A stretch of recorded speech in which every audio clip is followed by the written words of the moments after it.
All right. Hi there.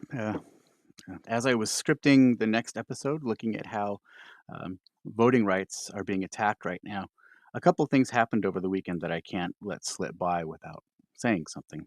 The first was very good news. On Sunday, April 12th, 2026, a national election was held in Hungary, and the result was an overwhelming uh, slapdown of Viktor Orban, whom I talked about in the video on authoritarian regimes and how they're born. He was soundly defeated by the opposition candidate Peter Magyar, um, bringing Orban's 16-year rule to a very abrupt and overwhelming ending. Alrighty, so as I get into this, I'm going to do something a couple times that I don't really like to do very often, which is to quote at length.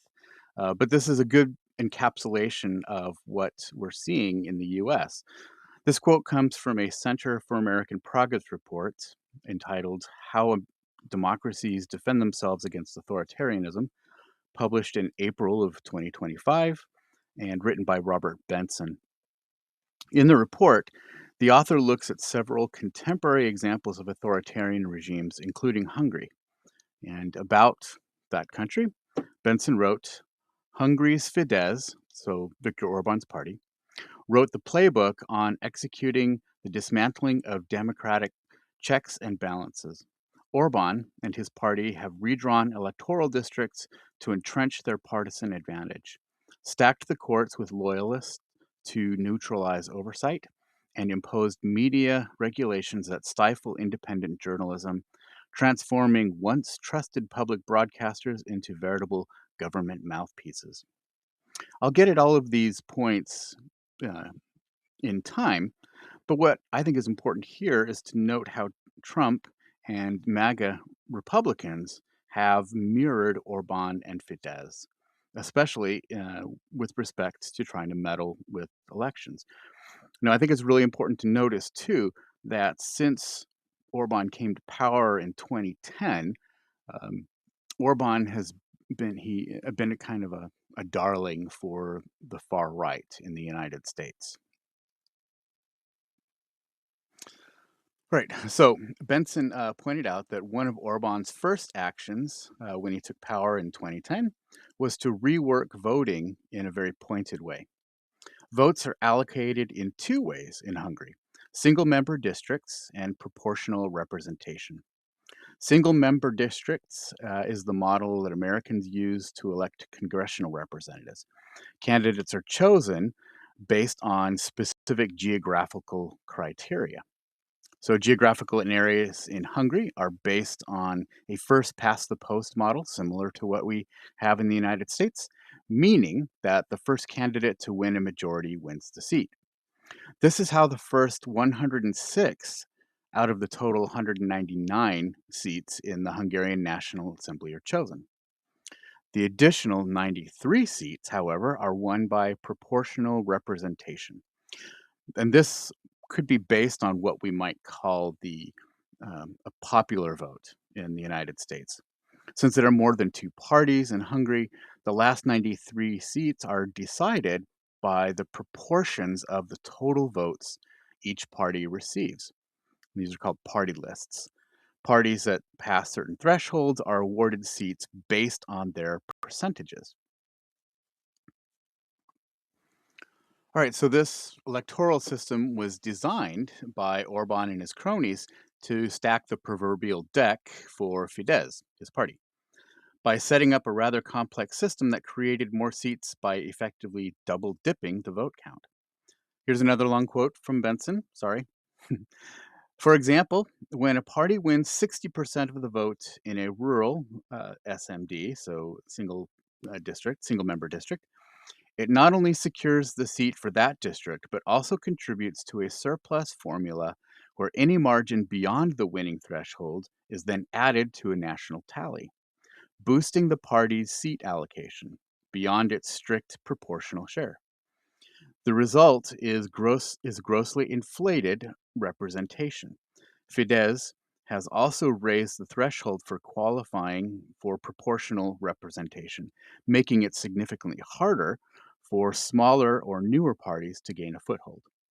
With these supermajorities, Orban has pushed through sweeping constitutional amendments, further entrenching his power, including purging government ranks and the civil service in an effort to demand loyalty.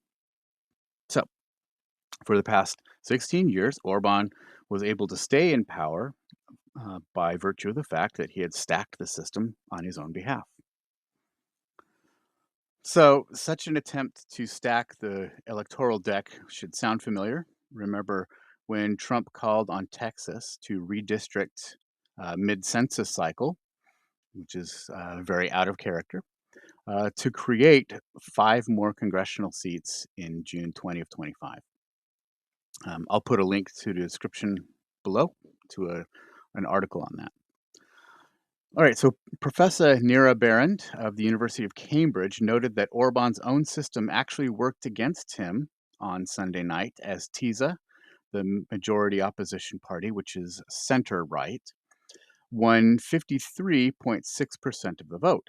But because of the two systems of calculating seats, they earned a two-thirds majority. And this was a profound slapback with about 80% of voter participation. Fidesz, by the way, won 38% of the vote. So this was an amazing result that I hope signifies a strong backlash against the recent rise in far-right politics over the last 20 years or so. I also wonder if it's not a good sign that when we consider that Trump and JD Vance both stumped for Orban in the lead up to the election. All right. So the second thing I just can't stay quiet about is the disgraceful and frankly blasphemous posts from Trump over the weekend. First, posting that image of himself as Jesus putting his right hand on the forehead of an unconscious man while dressed in the garb that clearly identified with Christ. This was utterly sick and blasphemous. I'm not even going to show the image. I'm sure you can find it. Um, Under pressure, he took down the image and then tried to pass it off with some shit line that it was just showed him being a doctor. Please, that flaccid attempt at an explanation shows how utterly contemptuous he is towards Americans, both religious and non-religious. He may be able to count on some of his followers swallowing that kind of shit pill. Um, and saw that Fox News was trying to defend that. Um, but to expect that the majority of Americans who already disapprove of his dung heap of a residency shows how little he thinks of everyday Americans, how stupid he wishes we all were. So this post and other posts by Trump were part of a temper tantrum he's throwing over the fact that the Pope has criticized the war of choice in Iran, and then specifically on Saturday night. In response, Trump went after the Pope, saying he was, quote, weak on crime and foreign policy, end quote, and accused him of playing to the political left. His eruption showed, frankly, how stupidly he seems to view the world and religious figures. He seems to be unable to distinguish between the roles of head of state and religious leader. Saying the Pope is weak on foreign policy is like criticizing Lionel Messi for being a crappy relief pitcher. The contexts are so completely different that trying to collapse them is frankly absurd. Uh, Trump posted his offensive and blasphemous image in context of this tantrum. It's been heartening to see that even conservative religious figures in the states have pushed back, telling Trump that his post went too far. I think it's also noteworthy that Italy's far right prime minister and Trump ally, Giorgia Meloni, has also spoken out against his attack on the Pope. So Trump's going after the Pope shows how delusional and authoritarian he and this administration is. What the hell makes them think that they can dictate how the Vatican should run the Catholic Church? Evangelicals seem to have sold their souls by calling Trump Jesus is chosen, but it appears that Trump and his band of buffoons are just dumb enough to think that the Kool-Aid is champagne.